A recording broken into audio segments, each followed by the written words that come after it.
ในโจในก็ยอนมองเบียงพุทธเจ้าบุญจะปะวันพุทธเจ้าก็ติพึ่งมองก็บืนเปอกูเปอก็บืนพึ่งบืนบุญน่ะไอ้บุญก็พึ่งบุญจากมาให้เสียเปอพุทธเจ้ามันก็บุญจะปะลองจะปะเบิ่งเอาลองจะปะสาธุเลยแล้วก็บืนบุญเลยเนี่ยอันมองพร้อมเจนนึงเนาะเคารพพุทธเจ้าโจโปรดมองเด้อมันก็ก็พร้อมบุญตะพร้อมตีนั่นแหละแต่ในก็ที่เราจังอ่ะในรูปพุทธเจ้าเนาะแล้วไปรูปพุทธเจ้าคือตัวแทนพุทธเจ้าพระพุทธเจ้านปรินิพพานแล้วเนาะในก็ตัวแทนแล้วไปบทที่มาที่ส่วนในไปพุทธเจ้าและกิเลสปรินิพพานจะแล้วหรือเราดงก็ตั้งก็ชีวิตพัวให้จำปะโดยจิตเลื่อมใสบุญมากนำให้พุทธเจ้าเลยนะแต่ไม่ให้ต้องเลี้ยงคนเนานะในเรื่องไอ้ก็นั่นเองไม่จะปักบุญดึงออกได้ไหมปกติซื้อ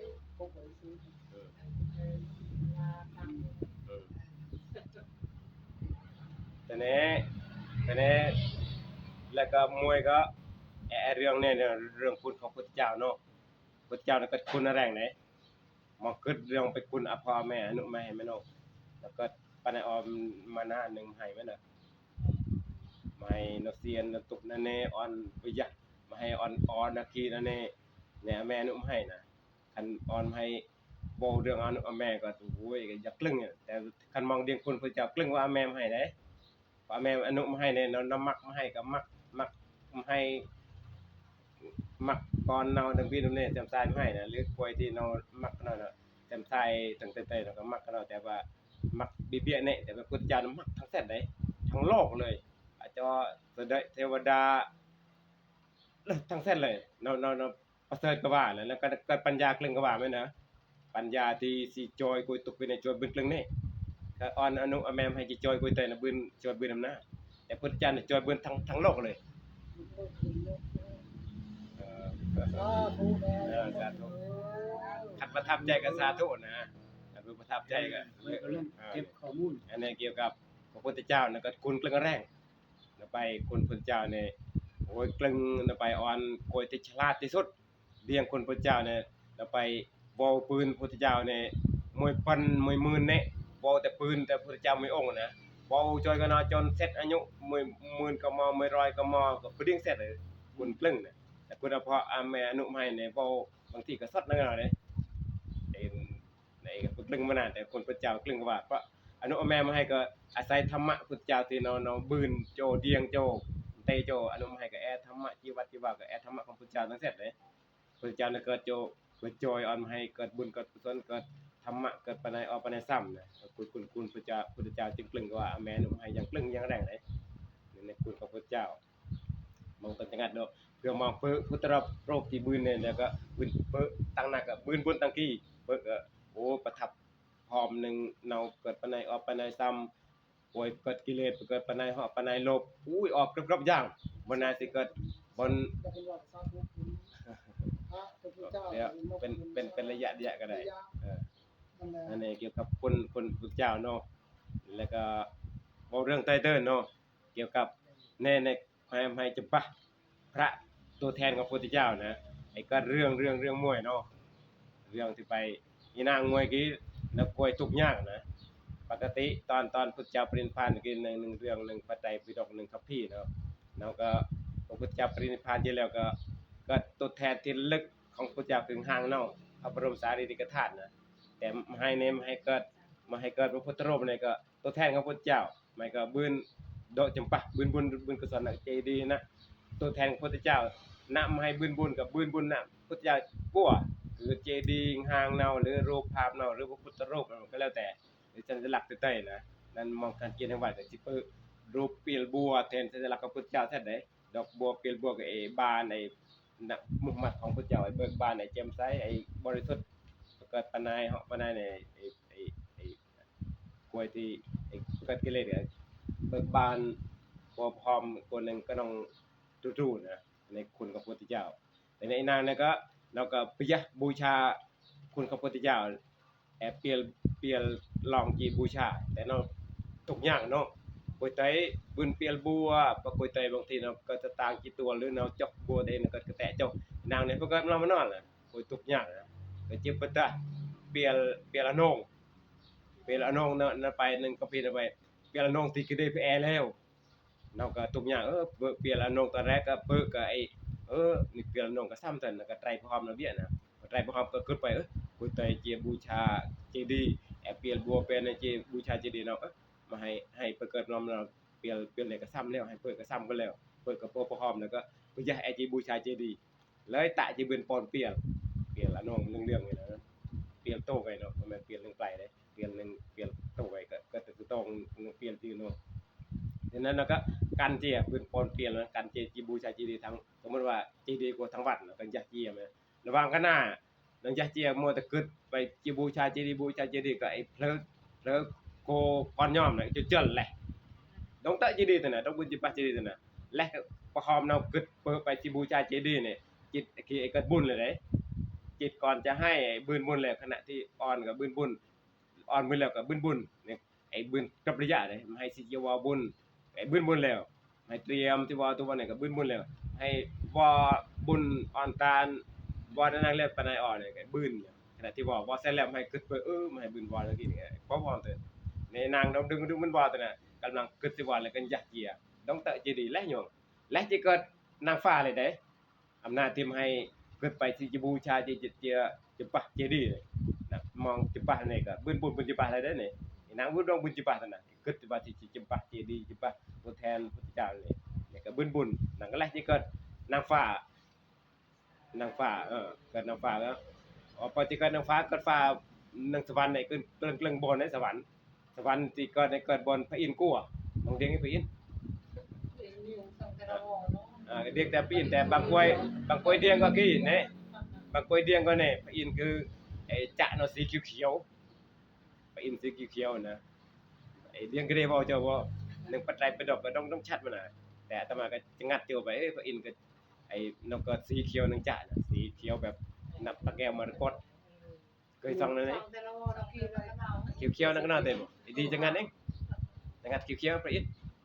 มีหลายแล้วเนาะแล้วแต่มันมีหลายที่มาเนาะ พูดถึงว่าแปลเป็นอะไรก็ได้เป็นอะไรก็ได้เป็นงูเป็นซับอะไรก็ได้สายหลายหลากสีแล้วแต่สถานการณ์สิไปแม่นแต่ก็มีปัจจัยประดอกมันว่าพระอินทร์นี่มีก็เพิ่นว่าเป็นอีหยังพันตาเป็นเทพพันตามีแต่บ่ได้ตาจังซี่ดอกแต่ความรู้เพิ่นสิแนมข้างหลังก็รู้พายุข้างหลังก็รู้หมดคือเพิ่นมันมีตามีสามารถรู้หมดนะก็ท้าวสหัสเนตรเนตรคือตามันเนาะสหัสสะคือพันตาแล้วสิเสียส่องเบิ่งโลกนักกี้นั่นเองเดียงเสร็จนะเสียแต่มัดที่รูปร่างไปเทวดาก็มวยมัดแต่ว่าปานายเสียเดียงเสร็จทั้งร้อยทั้งปานายเสียพันทุกทิศนะนักกวยก็เนาะ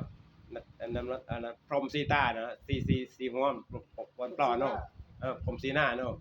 อันนี้เกินสีหน้าได้พันมันเป็นหน้าแต่ตาแต่มันเป็นหน้าแต่เป็นตาหมายถึงไอ้เสียสิกึดแล้วลึกแต่วันนั้นก็เบ้อเส้นไหนบืนตามใจชอบน่ะตามประสงค์นั่นคืออธิษฐานสิพิจารณาเบิ่นเส้นน่ะเนี่ยสีเขียวกับสีบืนนั่นไปสิเกิดจนนั่นก็แล้วแต่เนี่ยบ่ปืนไปอินเนาะอีนางก็แลเจียดงจะปะจะดีตนะดงแอเปียลโบเจียบูชาตนะแลหยวงก็อำนาจที่ไปเจตนาตั้งใจไปจิบูชาเจดีย์เลื่อมใสนึงตัวแทนของพระพุทธเจ้าก็จิตเลื่อมใสก็แลเจียก็สวรรค์บนพระอินทร์กลัวทีนี้พระอินทร์ก็เปิดกวยจิก็นึงส่วนเน่านึงแท้นึงทุกเน่านะแล้วก็สมาชิกตะไมโจ้แล้วก็จิตทักทายมันนะจิตทักทายเปิดวิมานดงเทวดานักริยาวิมานนักโกนึงเสมอก็แต่ในตะมอนหรือวิมานเราก็ไอ้เหลื่อมสีเหลืองแต่เรื่องเปลี่ยนอนงก็เรื่องธรรมดาแต่พอสักจิก็สวรรค์และสีเหลื่อมก็พิเศษไอ้เรื่องก็เหลื่อมนึงน่ะเหลื่อมมากๆเหลื่อมซ้ำเติ้นนั่นน่ะทองไม่ทองธรรมดาแต่ให้จิคัดเอาใน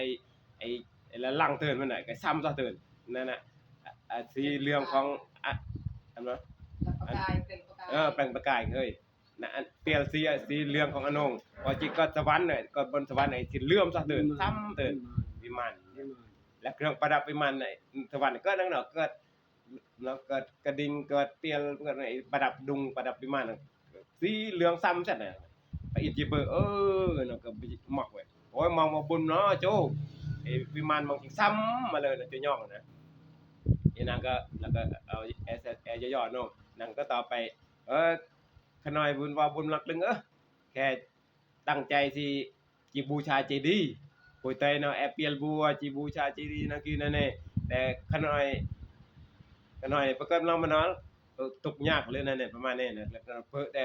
จีบ่ตะเปียละนงไตรประหอมแต่พอไตรประหอมก็กึดเปิ้ไปปุยเตยจีบูชาเจดีย์เปียลตุกเปียลแน่เนาะเนาะนั่นก็แต่อีน่ะขน้อยก็ประกันเรามาเนาะเปิ้แต่เปียลอนงไอ้ไตรประหอมตัวเองก็ไตรประหอมตัวเองจีบูชาเจดีย์น่ะสิออกก็เลยกึดไอ้จีบูชาเจดีย์แล้วตะบุญปนเปลี่ยนก็เจียยะเจียบูชาเจดีย์ก็ไตรโคจรก็แลกก็จะเกิดบ่แน่นึงโชมองดุงมองก็เพลงกระแตะนั่นกี้นะแล้วก็เต้นเลยแล้วอีนางก็เว้านางเทพธิดาก็เว้าต่อไปคันนางเนี่ยปืนเปิดไตรโคจะแลกก็ยะเจียแอเปียลอนงเจีย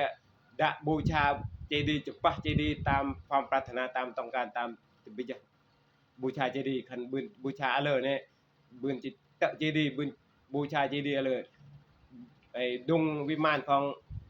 ขน้อยก็นางก็สิทำกันในเทินออกกันในเทินสิจักสิบรางสิเนาะเปล่งประกายออกไปสิจังสิเหลื่อมมากๆทำกันในเทินออกไปหรือสิปืดกันในเทินวิมานก็ปืดแก๊สใส่กันหน่อยเด้เหลือแต่บุญนะกันเนาะในกวยบ่บุญใส่กันหน่อยเด้กวยบุญแก๊สกับดุงแก๊สบนกัวแก๊สกวยบุญกลึงกับบริวารกลึงบนกัวกลึงแล้วก็บุญตามปรารถนากลึงในบุญกวยใส่กันเนาะแต่นี้ไปอินเราจังงัดนั่นแหละมองว่าบุญนำแน่ก็ต้องบุญนำแน่คันบุญสำเร็จบุญจิตปะบุญเจดีย์ก็บุญก็เสียแรงก็เลยพระอินทร์ก็เลยส่วนหนึงป่วยขับรถเรานะไปมาตาลีคนราชรถเราเนี่ยเดี๋ยวเราจะทำบุญให้ยิ่งกว่านางเทพธิดาคนนี้การทำบุญของเราเนี่ยเพราะเรามีกำลังที่จะทำไม่มีอุปสรรคไม่มีโกมวิดเหมือนในนางนี้เราจะไปทำให้ดีกว่านี้เพราะว่าการทำบุญกับพุทธเจ้าแม้แต่พุทธเจ้าปรินิพพานไปแล้วเหมือนในนางนี้ตอนนี้ก็เหมือนกันเราจะไปทำบุญแล้วนะพอมาให้ทำบุญก็อันนี้2ก็เกิดประโยชน์เสมอกันมากนป่วยที่ก็ชีวิตแล้วก็พระพุทธเจ้าก็ได้ว่าพร้อมเลื่อมใสบุญเคารพบูชาพระพุทธเจ้าด้วยจิตเลื่อมใสก็บุญนึงมาให้พระพุทธเจ้ากลัวตอนนี้หมายก็ว่าบุญเลื่อมใสนึงพระพุทธเจ้ากราบตัวแทนนั่นหมายก็บุญกุศลนะกันเนาะแล้วก็บุญกุศลก็ไอ้เจันกันเนาะไอ้มักกันเนาะไอ้แรงนะกันเนาะแล้วแต่จิตให้เลื่อมใสดำเนินนะในประมาณเรื่องนี้นะก็เลยบทสวดเรื่องนี้ไปคือพระอินทร์สวดไปบวยที่บูชาพุทธเจ้าด้วยจิตเลื่อมใสด้วยใจศรัทธาแล้วก็บูชาแม้แต่พุทธเจ้าเนาะปรินิพพานอยู่แล้วบุญกุศลก็กลึงมักกันเนาะตอนพุทธเจ้าก็ตึงกลัวนะนี่ก็เรื่องนี้ก็เรื่องมวยกี้ตอนที่พุทธเจ้าเนาะก็ตึงกลัวไอ้ก่อนคะแนนมวยนะก่อนเศรษฐีแต่ก่อนเศรษฐีเลยเศรษฐีกลองเฮ็ดก็อ่อนก่อนมานะโอยอ่อนกลึงมานะก่อนเองก็ประหารอ่อนอีกครอบป่วยใจกลัวตวงกลัวก่อนเองแต่เองซับของจ่าเจ็บแบ่งหมู่เนาะนะหมู่ก่อนนั้นเลยไปเกิดหมู่กลัวแต่นึงเนาะแล้วก็นำไปเกิดจีวัดไปเกิดจีวรบ่บุญบ่ลมนั่นน่ะไปเฮ็ดแรงแต่ตอนก่อนตะอีก็ไปหาจีบอยหมออ่อนจะรักษาตัวจีหมอไปป่วยก็โรคนั่นแน่แอเจหมอรักษาสมัยแล้วก็แอเจอะไรเนาะแอเจวเจรักษาเจอะไรเนี่ยเราก็ประหารจวลหมอโจต้องเสียค่าหมอมันนะเราก็เจตัวเจหมอไปป่วยก็โรคนั่นแน่แอเจหมอรักษาหมอก็เราก็เตเจตะกี้เนี่ยแต่ว่าวิธีรักษาต้องเกิดพิเศษได้มั้ยนะอบนากีเตียงนั่นแน่ที่อบตอนเตรียมแล้วตอนสดๆไอ้กันแล้วแต่เถิดมั้ยนะเราจะหมอก็หมอซีเรียสดำหน้าหมอก็สิเตกเรื่องดำหน้า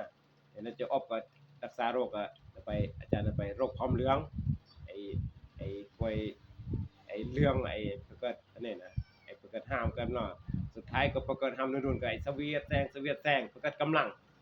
ยักษ์ก็บ่บืนเตก็เลิกกอบนอกบ่บืนเสร็จเลยกับอย่างแลกเสร็จเลยแต่จะดอกพร้อมลงแหละแต่พอ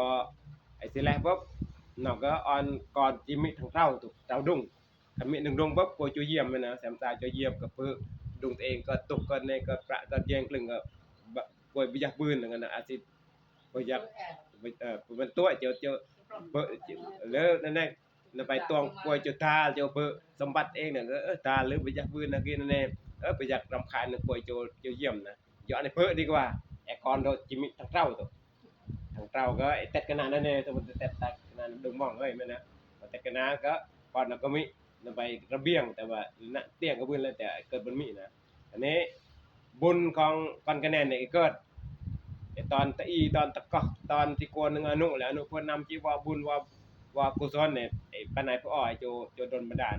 จะเกิดนึงอนุที่กลองเฮ็ดกลองนี้คันกล้วยบุญอ้อเนี่ยเกิดกล้วยนึงกล้วยว่าบุญว่าทานก่อนก็บุญนึงแม่นน่ะอันนี้ปานุบุญว่าบุญว่าทานคือเราเกิดปานไหนพระอ้อแล้วจะเกิดนึงกล้วยเฮ็ดก็เลยคือบุญว่าทานแต่บุญก่อนคะแนนเนี่ยก็เกิดไปไอ้บุญจะตร้อยนะปานายพอจะโยงจะว่าอัตอีอัตบักอัตบุญโอกาสว่าบุญว่ากีนั่นนี่แต่บุญสุดท้ายตอนสิแลเนี่ยสิแลแล้วเนี่ยอยากเอาบุญนอกก็บุญมันนะบุญก็ออนเจียวอันพระพุทธเจ้าเดียงพระเจ้านะครับเปล่ง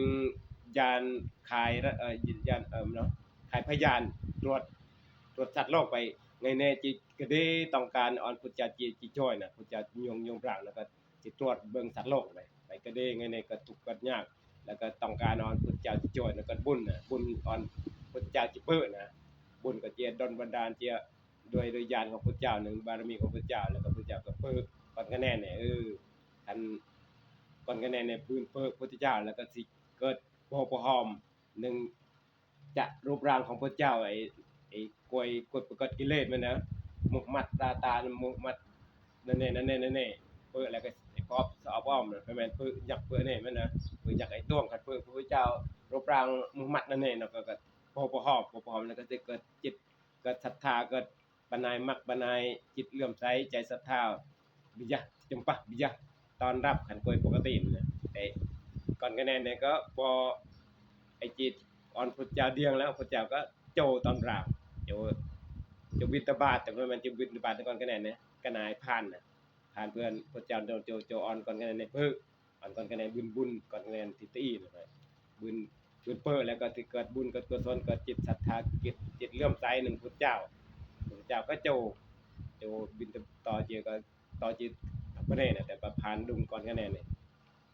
พอโจตะดุงก่อนคะแนนเนี่ยเป็นหมัดหมู่ดุงแม่นน่ะเป็นก้อจิตทางอนาพุทธเจ้าก่อนคะแนนเนี่ยเปื้อพุทธเจ้าเลยปกติพุทธเจ้าเนี่ยสิเกิดเนาะบรังทั้งก้อยน่ะรัศมีเลยแล้วไปจับพันรังสีสิเปล่งเจียประมาณรอบๆทางจะทางปลอเนี่ยประมาณมวยว่าบาเม็ดหรือไปเม็ดก็ไปแล้วแต่จำพื้นแม่นนะแต่ว่าพอขนาดไปแม่นในก่อนคะแนนเนี่ยเป็นก้อโจนั่นเองก็ซิวเปื้อแล้วเนาเลยพุทธเจ้าเลยอธิษฐานอ่อนปนายบรังเนี่ยรัศมีเนี่ยจะอ่อนแรงกว่าเดิมแรงกว่าเตี้ยเลยทุกไอ้ก็แรงมันก็นอนตักปันเลยไอ้ปนายบรังแรงนะจ้าเจียบรังปุ๊บแล้วก็ก่อนคะแนนปุ๊บไอ้ปนายบรังไอ้ซอกแรงอะไรเงี้ยเอ๊ะฮะบ่สะดุ้งว่ามันตกใจ บ่ได้ตกก็คิดว่าแสงหยังเนาะบ่ได้ตกเลยคือมันแปลกใจบ่ได้ตกใจมันแปลกใจอันนั้นน้องก็อันนี้น้องก็น้องไปบรังเนาะวะก็เลยเป็นปลอยจิตตุนะป่วยไอ้เป็นเปลนจิตตุนะเป็นจิบ่ทางรอยที่ว่าไอ้ปานบรังไอ้โจทางรอยมันก็เป็นจิตตุเจี้ยพุทธเจ้าอยากโจเกิดกูบานำก่อนนักกินแล้วก็เพื่อแต่พุทธเจ้าเนี่ยก็เพื่อปานายมักปานายสามของพุทธเจ้าเนี่ยเกิดศรัทธาเกิดจิตเลื่อมใสแล้วก็อุ้ยปกติเราก็บ่อยากก่อนคะแนนก็ขึ้นไปพุทธอีกว่าโอ้ยบ่อยากจำปาพุทธเจ้าเด้จิตเลื่อมใสไอ้พ่อๆนี่นะบ่อยากจำปาแต่เตะเลิกพูนตื่นอ้าวเราก็เลยเกิดไอ้จิตเลื่อมใสในบูชาพุทธเจ้านี่ก็นั่นเองพอพุทธเจ้าเลี้ยงไปก่อนคะแนนในไอ้เลื่อมใสไอ้ก็ศรัทธาเกิดบุญนึงจิตเลื่อมใสแล้วไปจิตเลื่อมใสที่ไหนนางเนี่ยจิตเลื่อมใสที่จะบูชาเจดีย์ก็บุญแล้วพอบุญแล้วพุทธเจ้าก็เลยเจียต่อจิตบิณฑบาตทั้งประเทศนะพอเจียก่อนคะแนนก็เสียจิตน้ำกอดพอปานศรัทธาเคารพนั่นนะก็เสียน้ำกอดเจียพอเสียเจียงหายจนปัดสิเพ้อแล้วก็ตัดตึงนั่นแหละว่าตึกตั ตัดเงินแล้วก็ไล่จะก็เทวดาเลยในอำนาจของให้จิตศรัทธาของพระเจ้านะบุญกุศลนำให้เปิดปุ๊บให้จิตศรัทธาบื้นบุญน่ะไปจะปักบื้นบุญให้สวดมนต์กันนาบูชาพระเจ้าก็บื้นบุญเสร็จจบกันน่ะเลยจิตเลื่อมใสก็บื้นจะปักก็บื้นสวดมนต์บูชามันน่ะก็บื้นเสร็จเอาแต่ให้เปิดแล้วก็ให้บื้นปานใดออกปานใด3บื้นปานใดคึดปานใดเดียงไปนี่คือพระเจ้านั่นก็บุญก็สนก็ป่วยที่เกิดกิเลสนั่นกินนั่นนี่นะพอแลเจียก็เทวดาแต่ในปกติไปเกิดโพชั้นน่ะนะแต่นางที่กลัวบนพระอินทร์แต่ปันกันในเรื่องเกิดตนาปฏิแต่ไปเกิดเทวดาก็อย่าเทพบุตรนะพอจะเกิดปุ๊บเทพบุตรเทวดาเนี่ยเราเกิดตาทิพย์หูทิพย์มันนะแล้วก็จิเกิดปุ๊บเนาะแปลกแล้วก็เนาะแล้วก็เราไปไอ้เจ้าเกิดเทวดาไอ้เกิดเจ้านาจึงเกิดเทวดาน่ะก็เกิดเบิ่งน่ะตรองเบิ่งหนึ่งหูทิพย์ตาทิพย์นั่นน่ะก็เดี่ยงไปพอหอมเราเลื่อมใสในพระพุทธเจ้าอำนาจปานายไอ้เลื่อมใสจิตศรัทธาเลื่อมใสในพระพุทธเจ้าก็เลยเกิดเป็นเป็นบุญน่ะเป็นเลยบุญแล้วก็บุญก็ออนและเจ้าเกิดเทวดานั่นแน่เลยแต่เราก็ขอบคุณพระเจ้าบ่อยากจะปักพระเจ้าแต่เราเกิดเบออนุต้องเตือนอนุกันนาเนาะแหละแล้วอนุวันนาเนี่ยอนุเราก็แอก่อนจิตตกนะตกลงปลาเร็วแล้วก็เราพูนจ่องเลยสมัยแล้วก็สมัยพุทธเจ้านะจิบุกโอ้จิตตกนะคนจีนมั้ยนะตบนะกี้เฮ้ยแต่กี้เศรษฐีก็จิตตกเราไปเดี๋ยวก็ได้นำจิตตกแต่ตอนพอตบเสร็จปั๊บเราก็โดยเบยมาของใจจิเซนนะจิเซนพอเซนกันยามทีนึงเซนทีนึงเนี่ยเทพบุตรก็เทวดาแหละจิก็เทวดาก็เสียเบิ่งอนุเนาอ้าวเจ้ายามเจ้าเซนก็ปะเร็วนั่นนี่แต่นั้นก็ประหยัดสงเคราะห์อนุจอยอนุนอนบุญกุศลอนุจิตเดียงไปตนเองเนี่ยบุญกุศลไปบุญอยากจะจอยจะโปรดนะแล้วก็แซงเจ้าบ่อยอนุเนาแล้วก็บ่อยวิธีสอนอนุเนาอันดีตื่นนะไปพออนุเนากำลังยามแต่ก่อนที่แรกเราก็แปลงร่างก็ก่อนนาเดลล่ะก่อนคะแนนนาเดลรูปร่างนักมือมัดนักเสร็จเลยแต่อยากบืนตะโกบึงยิงแล้วก็โจยามคนเนี่ยยามก็เสียจิตทางพระเจียทางพระแต่เนี้พออนุเราปกติโกมัน1เปรวนะแล้วก็ส่องกระดิ่งยามนักป่วยยามตำราเป็นขโมยเนี่ยยามนักป่วยยามนะแล้วก็เสียจีบ่กระดิ่งยามวะเสียจีเปิ้ก่อนคะแนนณก่อนแต่เสร็จเลยแล้วก็รูปร่างป่วยที่ยามคนน่ะก่อนแล้วก็วันไหนมักก่อนก็จอกก่อนคะแนนนี่ยามน้อยๆนะบ่จะจอยแล้วก็เลยมองยามบ่มักเกิดมาติยามมองจะปืนล้อสิแอออนไอ้มัตคนทะเลที่ก่อนคะแนนนี่ที่ก็เทวดาแล้วก็เกิดไปตอนตัวเองตอนก่อนคะแนนเราเกิดก่อนคะแนนนี่แต่อีมเราก็ปเกยสิมานั่นแหละพอปึกปก่อนตัวเองแหละเกิดก่อนแล้วปึกกุยไตมุฮัมมัดน่ะก่อนตัวเองก็บ่อยากสิจอยกุยไตทั้งไม่แม่นก่อนตัวเองเกิดสำนึกตอนร้อยนะบ่แม่นก่อนตัวเองอยากจอยไปมุฮัมมัดน่ะก็เนาะเสร็จไว้นะก็บ่อยากจอยมองไว้มองยามเกิดมาแต่ยามมองจะบึ้มเนาะสิแอจะอ่อนแอทองอันมันก็บึ้นโอ้เทวดาตอนตะมองควรนะผู้จอยบ่ตอนแรกแล้วกุยไตมุฮัมมัดน่ะก่อนตัวเองก็บ่อยากจอยกุยนี่นั่นแน่เนาะแล้วก็แล้วเราก็ก่อนคะแนนที่ก็เทวดานั่นก็แปลงส่วนไปบ่อยากบืนมานั่ง1เดือนแอโจว่ากองรถแต่โจว่ากองรถน่ะเพราะว่าเราเกิดสมมุติเกิดรถแล้วนะแต่เกิดกองไงเราบ่อยากเลยยามจะให้เกิดรถแล้วเกิดเตะแล้วแต่ไปเกิดกองบ่อยากบืนมานั่งเกิดกองมวยทางมวยก็ทางมวยเตือนก็มานั่งจะเกิดกล้องอันนี้เดือนจะว่ากล้องบางตำนี่คันบืนจะว่ากล้องเนี่ยโอ้สิซ้ำสิบืนสิเจ้ายามเลยนี่นะประมาณนี้เนาะอันนี้เศรษฐีอนุเราก็ไปมองยามบ่อยากบืนมานั่ง1เดือนอันนี้นะกวยมองว่าสิอยากบืนอีกเด้สิจะบืนไอ้คนพระมองยามนั่นนี่กวยมองว่าไอ้คืออันนี้แต่นี้ตอนคะแนนที่แปลงเกี่ยวกับเทวดาที่แปลงเกี่ยวกับคะแนนก็เลยตอบเรียบร้อยนะแล้วมองยามบ่อยก็ดีแล้วก็นำก็เตไว้ยามแต่ก่อนก็หนวดแล้วมองยามบ่อยก่อนที่แลแล้วยามแล้วก่อนที่หมอกสักบื้น มอจะก็กดทำไมบื้นละไปผู้บื้นเอ้ามองหนึงให้มองยามตะกวยแลบ่ยายามบ่อ่อนก่อนยามอ่อนก่อนไอ้เนาะอาจจะมองจะเกิดกวยในบื้นไอ้บื้นกวยแลแล้วลบจะบื้นลบจะเกิดตะมองในเดลบื้นผู้บื้นละไปให้ในยามตะมันน่างก็ต้องกลัวเดือนก็ต้องกลัวไอ้สิเปิดไอ้สิเปิดมองสิบ่เปิดเด้ตั้งก่อนไอ้จิตนาก็บ่เดียงก็ได้ที่มองกันเนาะอันนั้นก็มักละปล่อยไอ้อนุเท่านี้กันเลยมองไตก็ให้โง่ก็ว่าให้โมก็ว่าเอ้ยคั่นก็ยอมรับอันนี้ทางอนุเศรษฐีที่ก็แล้วก็นำมองไปมองกันก็ดีจะยามก็กันนี่จงรู้นาแล้วก็เทวดานั่นก็หมดเตไปให้ก็เทวดาแล้วมองว่าบุญเราก็เทวดาเอ้ยก็ให้ในก็ก่อนมองเด้อก็นี่ๆได้รูปร่างน่ะก่อนมองนี่รูปร่างนี่ตอนกินแปลงเกิดก่อนน่ะมันในรูปร่างนี่ให้เกิดก่อนมองแล้วแลจะเกิดเทวดาอนุน่ะก็สงสัยมองไปเคยว่าบุญมองแลจินนั่นสิเกิดเทวดาบืนมองไปเคยว่าบุญคนนึงให้นี่ให้ไปเคยนำว่าบุญนั่นคือนี่มองเกิดบุญนั่นสิเกิดเทวดานั่นนี่ก็น่ะก็สงสัยมันน่ะแล้วก็มองก็นี่ก็ที่แรกสิเกิดเทวดาบ่แม่นกูชื่อได้สิบุญเกิดเทวดาเด้ยกที่แรกเนี่ยพุทธเจ้าโจปึออนให้ปึก็ปึปานใดมักปึเคยก็ปานใดศรัทธาปานนั้นเลื่อมใสนึงพุทธเจ้ายินดีอยากจำปาแต่จะปาผู้บื้นแค่ออนบ่ฮอมบ่ฮอมศรัทธานึงพุทธเจ้าเลื่อมใสนึงพุทธเจ้า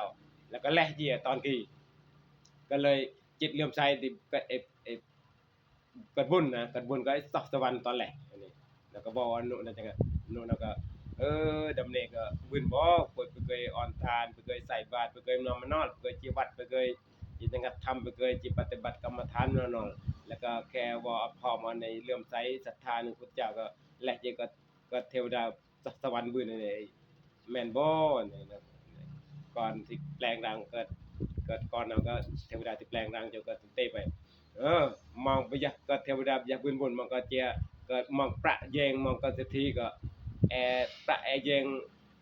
เกี่ยวว่าอาหารถวายพุทธเจ้าเนี่ยพุทธเจ้าก็มองสิบุญแล้วมองเบิ่งไปปล่อยว่าจิตศรัทธาแล้วก็พูนว่าบุญว่าทานแล้วก็ว่าจิตศรัทธาหนึ่งพุทธเจ้าเลยสมาธิก็เทวดาบุญบ่ก็ลองจะบอกพุทธเจ้าเบิ่งมองสิเดียงแล้วมองก็พยายามรักษาศีลอ่อนก็ศีลก็บุญกุศลแล้วมองสิก็สมบัติและจิก็เทวดาบุญแล้วก็ประมาณเตออนนุเนาจีว่าบุญว่าทานนะออนบุญกุศลเพราะมันแซงจ่อยอนุเนาก็ออนเกิดโอกาสว่าบุญนะก็บุญตามอนุเนาก็รับตะเนาไปที่บ่อยพุทธเจ้าจิว่าบุญนึงพุทธเจ้าทีนี้เทวดาก็ลบเจสวรรค์นั่นเลยทีนี้อนุเนาก็ลบจิบ่อยเตทางดงเตอแม่แต่เตเดือนแล้วมันนะแม่เตรียมไว้เด้อสิเจียวว่าบุญที่ถวายพระพุทธเจ้าอันนี้เนาะพอส่วนเรื่องนึงอันนี้เดือนลงคงดุงแม่เสนียงก็แรงเนาะบางทีนนตีส่วนที่ลุงให้เนี่ยป่วยนิดดุงนิดก็ส่องเศรษฐีเนี่ยบ่เคยว่าบุญว่าทานไงในสิเจียว่าบุญนึงพระเจ้าเจียใส่บาตรพระเจ้าจิทำจิว่าบุญนึงวัดไปโทไปแท้ก็คล้ายกันเนาะบ่อยากจิเบิ่งว่าเศรษฐีเจียวัดเจียอ่อนหรือเจียผู้อ่อนนะบางคนก็เจียพระเจ้าก็เกิดนั่นเนาะแต่เศรษฐีเนี่ยบ่เคยเจียวัดสิเจียวัดเนี่ยเคยเกิดนะเลยนำจิเบิ่งไปเศรษฐีเจียเนาะก็เลยนำเจียกระพงเจียก็เศรษฐีน่ะก็เจียถวายใส่บาตรพระเจ้าฉันตามอย่างซ้ำอย่างอ่อนตั้งใจนะว่าพระเจ้าฉันเสร็จแล้วก็เหมาะพระเจ้าก็กล้วยบ่ที่ไปศรัทธาพุทธเจ้าสิจื้อโดยที่บ่เคยอ่อนใส่บาตรบ่เคยว่าบุญว่าทานบ่เคยรักษาศีลบ่เคยเจียวัดบ่เคยฟังธรรมบ่เคยจังัดธรรมบ่เคยว่าบุญตื้อๆนะแค่ว่าประกอบอันเลื่อมใสหนึ่งปานใดเอาปานใด3ของพระพุทธเจ้านี่สามารถแลที่ก็เทวดาบุญบ่พระพุทธเจ้าก็เลยตรัสไปมองก็เปิดนึงจาดเองแม่นเนาะคนนึงปะเร็วมองก็เปิดเองแล้วแม่นเนาะเศรษฐีน่ะก็ยอมรับแต่เราบ่อยากบืนปานใดเตอธิบายอันนี้ตึงกว่านี้นะทีนี้พุทธเจ้าก็เลยอธิษฐานไว้ทุกไว้แท้ก็สงสัยนึงเทวพุทธเจ้านึงเศรษฐีนั้นคุยกันเรื่องเนาะบ่เนี่ยไอ้แลเจียโดยที่เคยว่าบุญว่าทานแล้วก็แลที่ก็เทวดาก็บนสวรรค์นะก็ต้องชัดเจนนะจังหัดก็แต่เศรษฐีเนาะเดียงแล้วมันเนาะ บ่ตะก่อนก็เทวดาหนึ่งก็เว้านั่นนี่แล้วจะมาพุทธเจ้าตื่นพุทธเจ้าก็ดงตอบเด้แต่พุทธเจ้าก็อธิษฐานออนก่อนของเศรษฐีเนี่ยที่แรกที่ก็เทวดาแซงโจนี่โจรายงานโจจนเตแล้วก็อันเตไปนี่อำนาจที่เลื่อมใสพุทธเจ้าแล้วออนแรกที่ก็เทวดาหนึ่งสวรรค์นั่นนี่นะเทวดาก็แซงโจเลยนะแซงโจทั้งรูปร่างเทวดาเลยนะแซงโจเปียจะเปียไอ้เครื่องนะ เปียองเนาะ เอาเปียองค์เลยทั้งดุงทั้งอันนี้เนี่ยไปโจทั้งดุงทั้งเสมือนทั้งเซตเลยนะสมมุติเราควรเสมือนก็เรื่องก็วันนั้นก็โจทั้งเซตอันคุยเปื้อนะพอแซงโจเนี่ยไปโจประเทศที่โจนำเศรษฐีเปื้อเทวดาแซงโจรอบ2อันแรกเปื้อปะเร็วนะเนี่ยเปื้อคนวัดตื่นไปโจประเทศเปื้อครั้งแรกเทวดาแซงโจเสด็จจัดเคยเปื้อกันนะก็โจมือจัดเปื้อเทวดาครั้งแรกก็ก็น่าเชี่ยวเทวดาเจ้าก็ก็บุญก็กุศลอย่างขนาดเลยแล้วก็กูจะแต่เนี่ยพระพุทธเจ้าก็เตเทวดาไปเทวดามองเตรายงานตัวเองเด้อไปมองกดหน้าโจรหน้าโจมรอเนี่ยสวดไปแต่ว่าเรียงเฉพาะพุทธเจ้าเพราะพุทธเจ้าอธิษฐานเราแจ้งเจ้าเลยเทวดานั้นก็เตไปลูกก็ในให้ในบ่บุญกับเกิดมานะเกิดก่อนเศรษฐีเนี่ยเฮ้ยที่โจมาพุทธเจ้าบ่บุญไงเนี่ยนี่เกิดก่อนเน่าพอได้ก่อนเน่าก็เคยบ่บุญบ่ทานพวกอนุบุญบ่นึ่งเลยอดกินกันเอาเลยแล้วก็เกิดโรคอนุก็ไปรักษาเถินเฮ็ดแรกบ่รายงานตัวมันนะเฮ็ดจนตอนตีก็บ่หมอจะรักษากับเองผู้บื้นก็จนเกิดโรคจนแลเนี่ยพอยงสิแลเนี่ยเบี้ยเมื่อกี้พุทธเจ้าเนาะโจออนบุญกุศลเบิ่นเปิ้มุเปิ้มัดพระเจ้าแล้วก็ศรัทธาในพระเจ้าก็จิตเลื่อมใสก็วิญญาณจังปะพระเจ้าแต่ว่าตัวเองก็ไอ้เกิดกำลังจังปะก็เลยแค่บ่พร้อมอันก็ยินดีก็ศรัทธาเกิดจิตเลื่อมใสในพระเจ้าดำเนแล้วก็แลเจียตอนกี้เฮ้ยว่าแลเจียก็เทวดาเนี่ยจะดำเนเฮ้ยเกิดบุญดำเนเกิดบุญดำเนพระเจ้าประเทศจังงัดแค่บ่พร้อมอันก่อนยินดีอันจิตเลื่อมใสในพระเจ้าดำเนดงแลที่ก็เทวดาดำเนนะมุมให้บ่บุญตึงๆพระเจ้าประเทศกึดเจเน่นะมาให้ก็บ่บุญเคยใส่บาตรพระเจ้านั่นกินแน่หรือครูบาเต้ๆเคยว่าบุญมาให้บุญกลงบุญกลึงว่าเทวดานี่กันให้อ่อนๆในมักพระเจ้ารักพระเจ้าเลื่อมใสพระเจ้ากลึงว่าในให้สิบุญกลึงว่าเทวดานี่เกิดปานนั้นแน่นะแล้วก็พระเจ้าประเทศก็ก็เนาะเจ้าเปิดเทวดานึงเปิดปานในอ่อนของตัวเองกลึงว่าเทวดาที่ว่าบุญนี่มันนะแล้วก็ตัวเองแล้วพระพุทธเจ้าก็ตรัสตอบที่ตอนจะไปปล่อยว่าบุญแล้วก็ละซะก็บุญก็เทวดาก็บ่เลยบ่พุทธเจ้าก็แค่ตอบชั่วคราวเบี้ยไปก็มองเพื่อเองมันนะแต่ดงเตรายงานผู้ชมประเทศดงเวียงแล้วพุทธเจ้าก็ตรัสสอนไป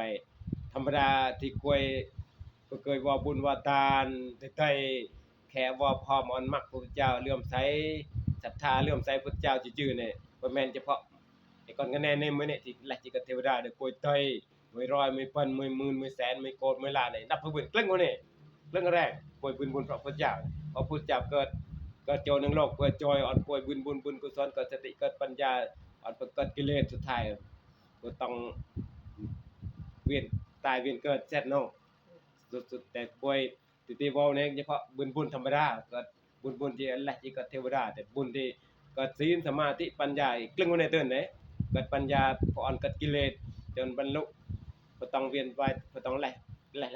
เกิดเจอเตือนเด้อนะสิ้นสุดเลยจบกันเนาะสาธุอนุโมทามินี่พุทธเจ้าตรัสเนี่ยพอตรัสเสร็จนะเทวดาที่เนี่ยจะจังหันแต่งโจรูปร่างเนี่ยบรรลุเสร็จกิเลสมวยลงไปบรรลุโสดาบันคือเสร็จกิเลสคือประเกิดเนาะประเกิดถือเตยน่ะสักยะทิฏฐิวิจิกิจฉาประเกิดความสงสัยนึงพระพุทธเจ้าพระธรรมพระสงฆ์น่ะเรื่องบุญเรื่องทานเรื่องคุณเอวนุเนี่ยบ่ต้องสงสัยน่ะเราเข้าใจซะเลย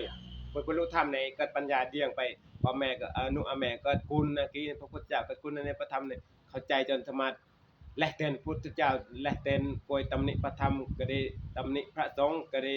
ว่าไปเอวนุประกฏคุณน่ะเราสิ พยอมต้องเข้าใจโลกนะน้องก็ต้องอ่อนเข้าใจนั่นเองนะเพราะว่าคุณเอลโนเกิดอะไรเพราะว่าเกิดความสงสัยหนึ่งคนปฏิใจคนบิดามารดานรกสวรรค์เนี่ยเรียงเสร็จไอ้พวกมนุษย์โสดาบันเนี่ยในเทวดาก็บรรลุป่วยบ่เคยอ่อนตายมันเนาะ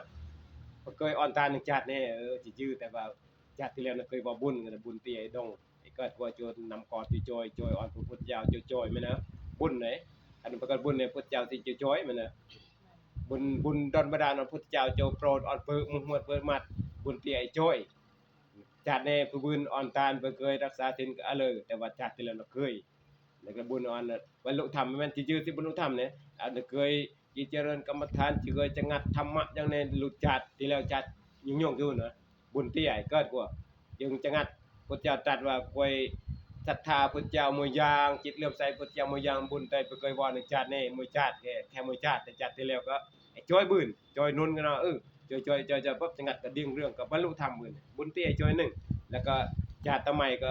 ขณะที่พุทธเจ้านั้นตรัสนั้นสวดแล้วแสดงธรรมก็ตั้งใจจังหัดจัดก็เข้าใจก็ขณะที่เข้าใจกับกิเลสเกิดนะก็ตัดกิเลสปานใดคิดมันถือมันปานใดสงสัยพระเจ้าส่วนก็เข้าใจเสร็จแล้วก็สงสัยมันน่ะวิจิกิจฉาศีลปฏิมาเพิ่งงมงายเพิ่เชื่อแบบไร้เหตุผลบ่เกิดเหตุผลก็สิไปเชื่อพวกมนุษย์โสดาบันเนี่ยไปเชื่อบ่ได้ต้องเกิดเหตุผลนะกี้นะต้องพิสูจน์ได้ปล่อยมาให้บางทีก็เชื่อเลยแล้วส่วนนั้นก็ไร้ส่วนเพราะว่าเชื่อไว้เด้อแต่คันปล่อยบรรลุธรรมน่ะไปเชื่อไว้เด้ ต้องเบิ่งพิจารณาเกิดปัญญาเบิ่งกันว่านะที่นั่นนี่ต้องพิสูจน์ตัวเองไงในกวยเกิดบุญเนี่ยเกิดสติปัญญาหนึ่งมันต้องเกิดปัญญาเนี่ยจึงบรรลุนะในเรื่องกวยกวยเพิ่นพุทธเจ้าตอนกัตตะเงหนึ่งกวยเพิ่นพุทธเจ้าตอนที่นปรินิพพานเหลือแต่เจดีย์เหลือแต่พุทธรูปเหลือแต่รูปภาพนั่นๆๆก็เกิดบุญเกิดกุศลคันว่าพร้อมอันเลื่อมใสศรัทธาเลอะเตะจำปะปืนตะกี้นั่นแน่ ว่าพอมันยินดีหนึ่งปานใดออกปานใดสำของพุทธเจ้าก็สิบุญก็เลยแอรูปแนวออนมองจูเบิ่งตั้งไงตะบือตะดอตะบรามเบิ่งอันเต็ดมัดเด้อเบิ่งมองเสียแล้วก็มองเบิ่งเสียอันชัดแล้วก็ลองยินมัดยินมัดรูปไอ้สิเต็ดคนนึงมัดให้ตอนยินแม่นนะว่าไปชัดมันเสียทำไมเด้อเสียอันในเต็ดมัดเลยมิเกี่ยวกับเป้าเพื่อบืนก็อ้อนั่นนี่แต่ตอนให้ดงมิก็เสียอันชัดอันก็จิตเอื้อมใสศรัทธานึงปานใดออกปานใดอันรูปเนี่ยเต็ดคนนึงมัดนึงให้นะ ให้เป่าบืนหรือให้มิก็อ่อนเอาคุ้มครองมาให้แบบนำให้คิดเพื่อแม่ก็ให้ก็ที่เอาสอบพร้อมมาสอบพร้อมมั้ยนะพุทธเจ้าจะคุ้มครองมาให้คิดเพื่อพุทธเจ้าก็เกิดคุณแล้วก็แม่ก็อาศัยคุณพุทธเจ้าเนี่ยมาคิดเรื่องพุทธเจ้าเรื่องอนุแม่นั่นนี่ก็ไปก็กวนปานใดออเสร็จเด้ก็ตึงเอวโนเนี่ยก็ตันอยู่เด้ไปกตันอยู่ไปรู้คุณแล้วก็กตวิธีคือให้ก็จอยเอวโนนี่ว่าบุญอันนั้นคันแล้วหรือตะมองก็ให้ก็เสียนั่นกินนี่ รู้คนก็ให้เดียงแบบคุณพอคนอนุแม่ใหม่ก็อาศัยปนัยออกปนัยซ้ำของวัดของวาของพุทธเจ้านี่จึงบุญกุศลสอนเตียนให้โดยหนึ่งธรรมะของพุทธเจ้านี่มันก็พุทธเจ้าก็กวตีว่าแม่อนุให้มันก็คือปนัยออกปนัยซ้ำนี่ลึกแต่พุทธเจ้าลึกแต่แม่อนุให้เนี่ยมันลึกตัวนี้ก็บุญนึงกันหน่อยเด้จิตตั้งจิตไว้ดีนึงบ่ที่4ส่วนนี่มาคิดอันนี้ก็ได้พยายามเบิ่งเลยเบิ่งอันชัด แล้วก็ยิดมัดเบิกยิดมัดเบิกผมก็ยิดมัดแล้วไอ้บ่เคยชัดก็เสียทำไมอันนี้ชัดเลยนะเท่าบินอันนี้นะโน่บ่ยังไงนะเท่าบินจันทร์โซนเนี่ยโนอีเนียมนะเราไปที่พุทธรูปกว่าจังหวัดปทุมนะวัดนำไปวัดปัญญานันทารามแล้วก็นำเพิกไอ้ซ้ำนะเป็นนำเพิกพุทธรูปไปซ้ำนะก็เจ้าเบิ่งหนึ่งเจ้าเบิ่งและไตพร้อม แล้วขึ้นเปื้อตลอดเลยขึ้นเปื้อพุทธรูปปีขึ้นเปื้อไปไอ้ไตรพร้อมตัวเองเนี่ยพอพุทธรูปไปกลึงแบบอีกแบบนี้มันนะเราประทับใจไตรพร้อมแล้วก็จ่อเบิ่งซะโอ้ยก็ไตรพร้อมแล้วต้องขึ้นเปื้อตลอดเลยนี่นะไปนิมิตติตาเนี่ยมองกันเปื้อรูปภาพเนี่ยติดบ่มองอีกโพธนาเปื้อโพธนาจิตนาก็ขึ้นเปื้อบื้นเลยคนนึงมัดมาให้ก็ติดตานะไปบุญกุศลกลึงได้เปื้อพุทธรูปเปื้อพุทธรูปเปื้อรูปภาพนั่นแหละก็บุญให้เกิดได้ปกติจะไม่เกิดได้กิเลสบ่เกิดได้ปานใดเหาะนึงพุทธเจ้าก็เกิดปานใดโลภนึงพุทธเจ้าก็เกิดนั่นไปบุญให้เกิดมันก็พยายามว่าเด้อไอ้ที่บูชาเดี๋ยวสวดโยมเนาะอันนั้นว่าสวดอาจารย์สวด ได้ นะโม เดี๋ยวต้องพูดเนี่ยเดี๋ยวประธานเดี๋ยว ท่านได้สิ่งที่ เอาว่าพร้อมกัน มาพร้อมกันนะโมพร้อมกันจ้าคุณแม่ก็น้อม เอา น้อมมาเด้อน้อมใจ จังหัดเบิ่งเด้อนะโมตัสสะภะคะวะโตอะระหะโตสัมมาสัมพุทธัสสะนะโมตัสสะภะคะวะโตอะระหะโตสัมมาสัมพุทธัสสะนะโมตัสสะภะคะวะโตอะระหะโตสัมมาสัมพุทธัสสะติทิทันเตนิพุตเตวาปิเมื่อพระตถาคตเจ้าคือพระพุทธเจ้ายังทรงพระชนอยู่ก็ดี หรือปรินิพพานแล้วก็ดีสัมเมจิตเตสมังพลัง เมื่อมีจิตเลื่อมใสเสมอกันผลบุญก็ย่อมเสมอกันเจโตปนิธิเหตุหิสัตตาคัจฉันติสุขติง สัตตั ทั้ ง งห หลา ลายย่อมไปสู่สุคติ เพราะเหตุแห่งการตั้งจิตไว้ดี เพราะเหตุแห่งจิตเลื่อมใสในพระพุทธเจ้านั้นพระหุนนังวัตตะคัจฉายะอุปัชชันติตถาคตา